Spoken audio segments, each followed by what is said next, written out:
দেখাবো পাকা আমের বড়া। আমের এই বড়াটা বানানো কিন্তু খুবই সহজ এবং হাতের কাছে থাকা উপকরণ দিয়ে আপনি একটা সহজেই তৈরি করতে পারবেন, আর খেতে কিন্তু সেই মজা। কথা না বাড়িয়ে চলুন রেসিপিটি দেখা যাক। আমি এখানে প্রথমে 1 কাপ আটা নিয়েছি, আপনারা এখানে ময়দাও নিতে পারেন। দিয়ে দিচ্ছি 1 চিমটি লবণ, হাফ চা চামচ বেকিং পাউডার, 2 চা চামচ চিনি, হাফ কাপ আমের রস। আমের রসটা আমি ছাঁকনিতে ছেঁকে নিয়েছি। দিচ্ছি 1/4 কাপের মতো পানি, আপনারা চাইলে এখানে লিকুইড দুধও ব্যবহার করতে পারেন। আমি এখানে হাফ চা চামচের মতো ফুড কালার দিয়েছি অরেঞ্জ ফুড কালার। ফুড কালারটা অপশনাল, আপনারা চাইলে স্কিপ করতে পারেন, আমি জাস্ট কালারের জন্য দিয়েছি। এবার ভালোভাবে মেখে নেব। পিঠার গোলাটা ঠিক কেমন হবে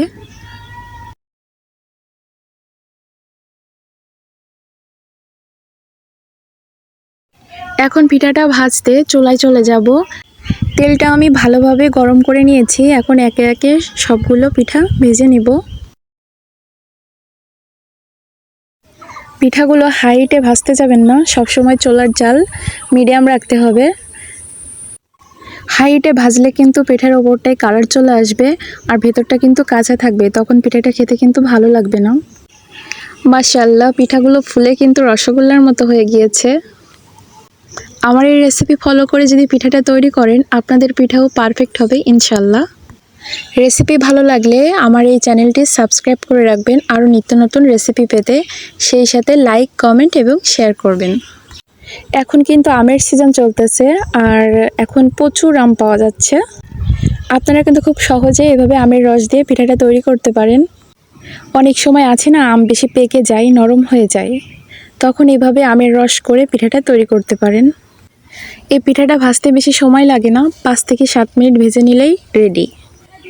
আমার পিঠাটা কিন্তু ভাজা হয়ে গেছে, এখনই উঠিয়ে নেব। আমি বানিয়ে দেখাবো পাকা আমের পুডিং। খুব সহজেই পুডিংটা তৈরি করা যায়, চলুন দেখা যাক। এখানে আমি 1 কাপ আমের রস নিয়েছি আর আমটা আমি ব্লেন্ড করে ছাঁকনিতে ভালো করে ছেঁকে নিয়েছি। এখানে আমি 1 কাপ দুধ দিয়ে দিচ্ছি আর এখানে আমি 1.5 কাপ দুধ জাল করে 1 কাপ করে নিয়েছি। দুধটা অবশ্যই ঠান্ডা করে নিতে হবে। দিয়ে দিচ্ছি 1/4 কাপ চিনি, চিনিটা আপনাদের স্বাদ মতো দিবেন। এবার দিয়ে দিচ্ছি 1 চা চামচ উঁচু উঁচু আগার আগার পাউডার। এবার সবগুলো উপকরণ ভালোভাবে মিশিয়ে নিতে হবে। আগার আগার পাউডারটা যেন দলা পেকে না থাকে সেদিকে খেয়াল রাখতে হবে। ভালোভাবে মেশানো হয়ে গিয়েছে, এখন চলে যাব চুলায়। চুলায় দেওয়ার পর 3 থেকে 4 মিনিট ভালোভাবে জাল করে নিব। কিছু সময় জাল করার পর এমন সুন্দর একটা কালার চলে আসবে।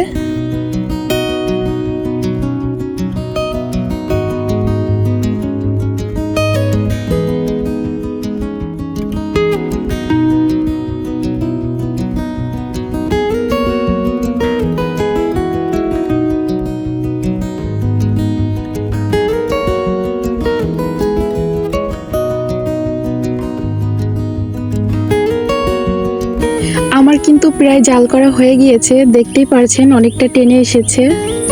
ঠিক এই পর্যায়ে নামিয়ে নিব।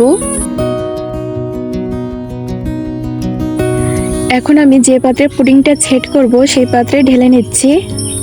আর এই কাজটা দ্রুত করতে হবে, তা না হলে জমাট বেঁধে যাবে।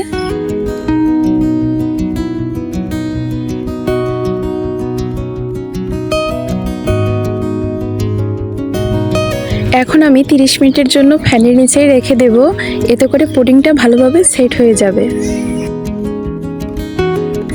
30 মিনিট পর দেখুন পুডিংটা কিন্তু খুব ভালোভাবে সেট হয়ে গিয়েছে। চারপাশটা আমি একটু ছাড়িয়ে দিচ্ছি যাতে সহজে পুডিংটা বেরিয়ে আসে।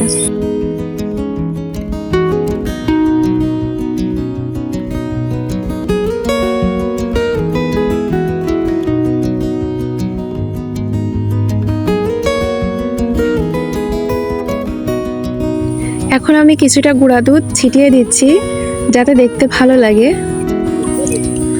রেসিপি ভালো লাগলে লাইক, কমেন্ট এবং শেয়ার করবেন।